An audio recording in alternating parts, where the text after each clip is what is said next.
Солтүстік Қазақстан облысы Ақжар ауданы Май орта мектебінің 3-ші сынып оқушысы Қайыргелді Айша. Абай Құнанбаев: ғылым таппай мақтанба, ғылым таппай мақтанба, орын таппай баптанба, құмарланып шаттанба, ойнап босқа күлуге. 5 нәрседен қашық бол, 5 нәрсеге асық бол. Адам болам десеңіз, тілеуін өмірдің алдына, оған қайғы жесеңіз, өсиет, өтірік, мақтаншақ, еріншек, бекер, мал шашпақ. 5 дұшпанды білсеңіз, талап, еңбек, терең ой, қанағат, рақым ойлап қой. 5 асыл іс көңсеңіз, жамандық көріп нәфретлі, суытып көңіл тыйсаңыз, жасырып көріп ғибратлы.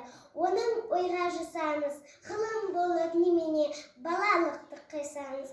Болмасанда ұсаппақ бір ғылымды көрсеңіз, ондай болма қандай деп айтпа ғылым сүйсеңіз. Білмегендер сөзіне махаббатпен есеңіз, ақыл сенбесе